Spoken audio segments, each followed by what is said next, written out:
Chapter 7. So the chief burned and the president walked, as far as C Block anyway, which was home to the most of Cold Mountain's 150 lifers. Life for the Prez turned out to be 12 years. He was drowned in the prison laundry in 1944. Not the Cold Mountain prison laundry. Cold Mountain closed in 1933. I don't suppose it mattered much to the inmates. Walls is walls, as the cons say, and old Sparky was every bit as lethal in his own little stone death chamber, I reckon, as he'd ever been in the storage room at Cold Mountain. As for the Prez, someone shoved him face first into a vat of dry cleaning fluid and held him there. When the guards pulled him out again, his face was almost entirely gone. They had to ID him by his fingerprints. On the whole, he might have been better off with old Sparky, but then he never would have had those extra 12 years, would he? I doubt he thought much about them, though, in the last minute or so of his life, when his lungs were trying to learn how to breathe Hex Light and Lie Cleanser. They never caught whoever did for him. By then I was out of the corrections line of work, but Harry Terwilliger wrote and told me. He got commuted mostly because he was white, Harry wrote. But he got it in the end, just the same. I just think of it as a long stay of execution that finally ran out. There was a quiet time for us in E Block. Once the Prez was gone, Harry and Dean were temporarily reassigned, and it was just me, Brutal, and Percy on the Green Mile for a little while, which actually meant just me and Brutal, because Percy kept pretty much to himself, I tell you. That young man was a genius at finding things not to do, and every so often, but only when Percy wasn't around, the other guys would show up to have what Harry would like to call a good gab. On many of these occasions, the mouse would also show up. We'd feed him, and he'd sit there eating, just as solemn as Solomon, watching us with his bright little oil spot eyes. That was a good few weeks, calm and easy, even with Percy's more than occasional carping. But all good things come to an end. And on a rainy Monday in late July, have I told you how rainy and dank that summer was? I found myself sitting on the bunk of an open cell and waiting for Eduard Delacroix. He came with an unexpected bang. The door leading into the exercise yard slammed open, letting in a flood of light. There was a confused rattle of chains, a frightened voice babbling away in a mixture of English and Cajun French, a patio the cons at Cold Mountain used to call the bar, and Brutal hollering, "Hey, quit it! For Christ's sakes, quit it, Percy!" I had been half dozing on what was to become Delacroix's bunk, but I was up in a hurry, my heart slugging away hard in my chest. Noise of that kind, on E Block, almost never happened until Percy came. He brought it along with him like a bad smell. "Come on, you fucking French fried faggot!" Percy yelled, ignoring Brutal completely. And here he came, dragging a guy not much bigger than a bowling pin by one arm. In his other hand, Percy had his baton. His teeth were bared in a strained grimace, and his face was bright red. Yet he did not look entirely unhappy. Delacroix was trying to keep up with him, but he had the leg irons on, and no matter how fast he shuffled his feet, Percy pulled him along faster. I sprang out of the cell just in time to catch him as he fell, and that was how Del and I were introduced. Percy rounded on him, baton raised, and I held him back with one arm. Brutal came puffing up to us, looking as shocked and nonplussed by all this as I felt. "Don't let him hit me, maman, monsieur," Delacroix babbled. "S'il faut plaît, s'il faut plaît." Let me at him, Percy cried, lunging forward. He began to hit at Delacroix's shoulders with his baton.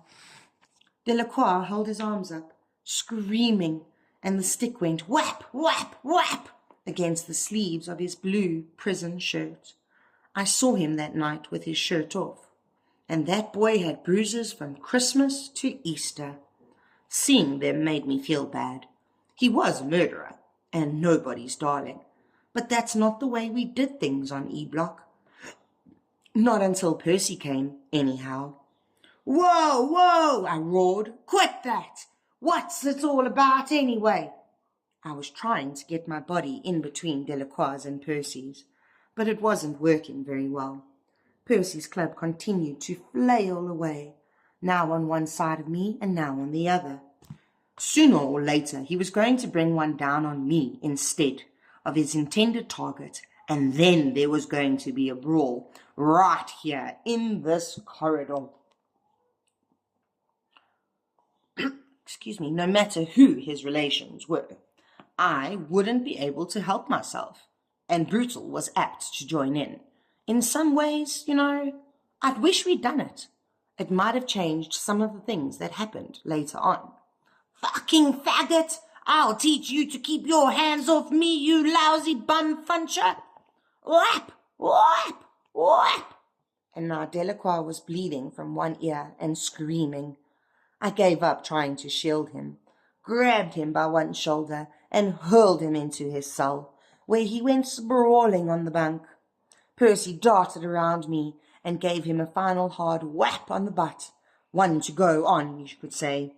Then Brutal grabbed him, Percy, by the shoulders, and hauled him across the corridor.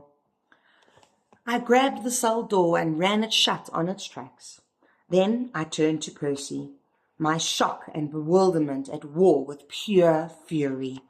Percy had been around about several months at that point, long enough for all of us to decide we didn't like him very much.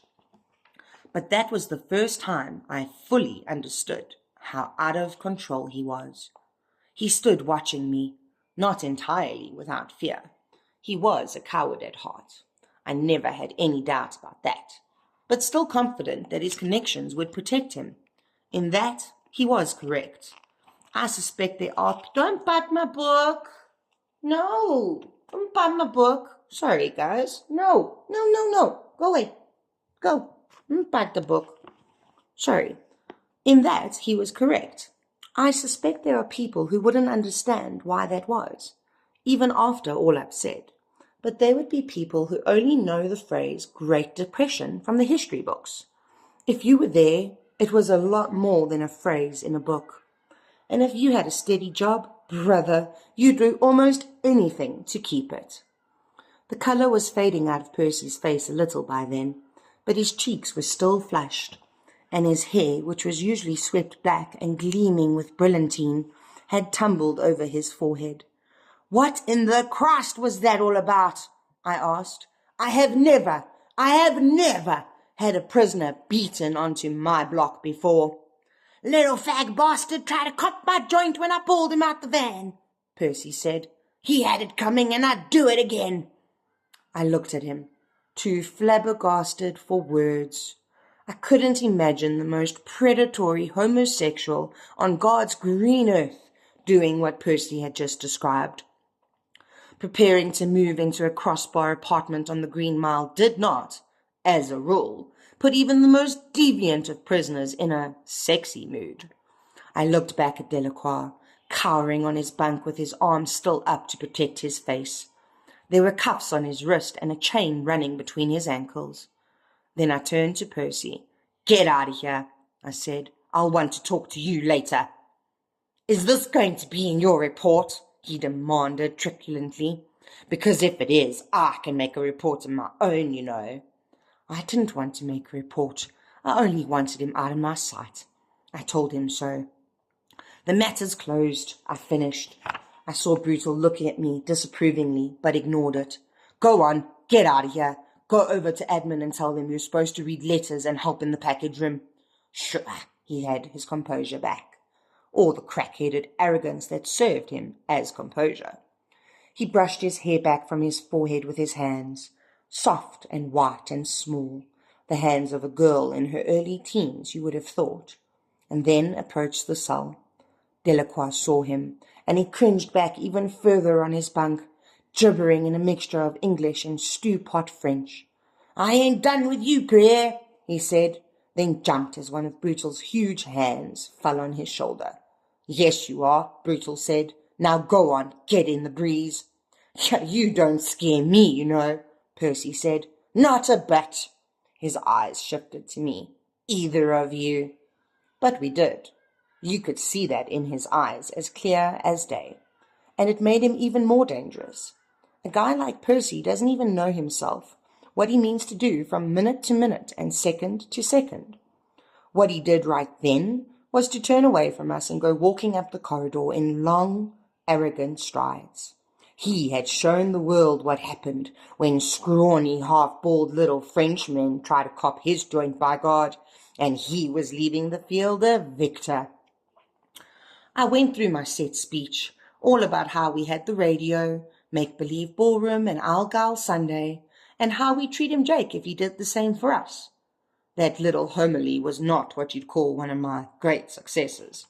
He cried all the way through it, sitting huddled up at the foot of his bunk, as far from me as he could get without actually fading into the corner. He cringed every time I moved, and I don't think he heard one word in 6. Probably just as well. I don't think that particularly homily made a lot of whole sense anyway. 15 minutes later, I was back at the desk, where a shaken-looking Brutus Howell was sitting and licking the tip of the pencil we kept with the visitor's book. "Will you stop that before you poison yourself, for God's sake?" I said. "Christ almighty Jesus," he said, putting the pencil down. "I never want to have another hurrah like that with the prisoner coming on the block." "My daddy always used to say things come in 3s, I said. "Well, I hope your daddy was full of shit on that subject," Brutal said. But of course he wasn't. There was a squall when John Coffey came in, and a full-blown storm when Wild Bill joined us. It's funny, but things really do seem to come in 3s. The story of our introduction to Wild Bill, how we came onto the mile trying to commit murder, is something I'll get to shortly. Fair warning. "What's this about Delacroix copping his joint?" I asked. Brutal snorted. "He was ankle-chained and old Percy was as foul as he got out the stage... He was ankle-chained and old Percy was just pulling him too fast, that's all. He stumbled and started to fall as he got out of the stagecoach." He put his hands out, same as anyone would when they start to fall, and one of them brushed the front of Percy's pants. It was a complete accident. "Did Percy know that, do you think?" I asked. "Was he maybe using it as an excuse just because he felt like wailing on Delacroix a little bit, showing him who's bosses and who bosses the shooting match around here?" Brutal nodded slowly. "Yeah, I think that was probably it." "We have to watch him then," I said, and ran my hands through my hair, as if the job wasn't hard enough. God, I hate this. I hate him. Me too. And you want to know something else, Paul? I don't understand him. He's got connections. I understand that, all right. But why would he use them to get a job on the Green fucking Mile? Anywhere in the state pen, for that matter. Why not as a page in the state senate? Or the guy who makes the lieutenant governor's appointments? Surely his people could have gotten him something better if he'd asked them. So why here? I shook my head. I didn't know. There were a lot of things I didn't know then. I suppose I was naive. Chapter 8. After that, things went back to normal again. For a while, at least. Down in the county seat, the state was preparing to bring John Coffey to trial, and Topinga's county sheriff, Homer Cribbis, was pooh-poohing the idea that a lynch mob might hurry justice along a little bit. None of that mattered to us on E-Block. No one paid much attention to the news. Life on the Green Mile was, in a way, like life in a soundproof room. From time to time you heard mutterings that were probably explosions in the outside world. But that was about all. They wouldn't hurry with John Coffey. They'd want to make damned sure of him. On a couple of occasions, Percy got to ragging Delacroix, and the second time I pulled him aside and told him to come up to my office. It wasn't my first interview with Percy on the subject of his behavior, and it wouldn't be the last. but it was prompted by what was probably the clearest understanding of what he was. He had the heart of a cruel boy who goes to the zoo not so he can study the animals, but so he can throw stones at them in their cages. "You stay away from him now, you hear?" I said. "Unless I give you a specific order, just stay the hell away from him." Percy combed his hair back, then patted at it with his sweet little hands. That boy just loved touching his hair. "I wasn't doing anything to him," he said, "only asking how it felt to know you had burned up some babies is all." Percy gave me a round-eyed, innocent stare. "You quit with it, or there'll be a report," I said. He laughed. "Make any report you want," he said. "Then I'll turn around and make my own, just like I told you when he came in. We'll see who comes off the best." I leaned forward, hands folded on my desk, and spoke in a tone I hoped would sound like a friend being confidential. "Brutus Howell doesn't like you much," I said. "And when Brutal doesn't like someone, he's been known to make his own report. He isn't much shakes with a pen, and he can't quit from licking that pencil. So he's apt to report with his fists, if you know what I mean." Percy's complacent little smile faltered. "What are you trying to say?" "I'm not trying to say anything. I have said it. And if you tell any of your friends about this discussion, I'll say you made the whole thing up." I looked at him all wide-eyed and earnest. "Besides, I'm trying to be your friend, Percy. A word to the wise is sufficient, as they say. And why would you want to get into it with Delacroix in the first place? He's not worth it." And for a while that worked. There was peace. A couple of times I was even able to send Percy with Dean or Harry when Delacroix's time to shower had rolled around. We had the radio at night. Delacroix began to relax a little into the scant routine of E-Block, and there was peace. Then, one night, I heard him laughing. Harry Terwilliger was on the desk, and soon he was laughing too. I got up and went down to Delacroix's cell to see what he possibly had to laugh about. "Look up," he said when he saw me. "I done tamed me a mouse." It was Steamboat Willie. He was in Delacroix's cell. More, he was sitting on Delacroix's shoulder and looking calmly out through the bars at us with his little oil-drop eyes. His tail was curled around his paws, and he looked completely at peace. As for Delacroix, friend, you wouldn't have known it was the same man who'd sat cringing and shuddering at the foot of his bunk not a week before. He looked like my daughter used to on Christmas morning when she came down the stairs and saw the presents. "Watch this," Delacroix said. The mouse was sitting on his right shoulder. Delacroix stretched out his left arm. The mouse scampered up to the top of Delacroix's head, using the man's hair, which was thick enough in back at least, to climb up. Then he scampered down the other side, Delacroix giggling as his tail tickled the side of his neck. The mouse ran all the way down his arm to his wrist, then turned, scampered up to Delacroix's left shoulder, and curled his tail around his feet again. "I'll be damned," Harry said. "I'd train him to do that," Delacroix said proudly, I thought. "In a pig's ass, you did," but kept my mouth shut. "His name is Mr. Jingles." "Nah," Harry said good-naturedly. "It's Steamboat Willie, like in the picture show. Boss Howell named him." "It's Mr. Jingles," Delacroix said. On any other subject, he would have told you that shit was shinola if you wanted him to. But on the subject of the mouse's name, he was perfectly adamant. "He whispered in my ear, Cap'n. Can I have a box for him? Can I have a box for my mouse so he can sleep in here with me?" His voice began to fall into wheedling tones I had heard 1,000 times before. I put him under my bunk and he never be a scrid of trouble. Not one." "Your English gets a hell of a lot better when you want something," I said, stalling for time. "Ho, ho," Harry murmured. nudging me. "Here comes trouble." But Percy didn't look like trouble to me. Not that night. He wasn't running his hands through his hair or fiddling with that baton of his, and the top button of his uniform shirt was actually undone. It was the first time I'd seen him that way, and it was amazing what a change a little thing like that could make. Mostly, though, what struck me was the expression on his face. There was a calmness there, not serenity. I don't think Percy Wetmore had a serene bone in his body, but the look of a man who has discovered he can wait for the things he wants. It was quite a change from the young man I'd had to threaten with Brutus Howell's fists only a few days before.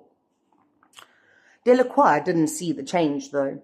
He cringed against the wall of his cell, drawing his knees up to his chest. His eyes seemed to grow until they were taking up half his face. The mouse scampered up on his bald pate and sat there.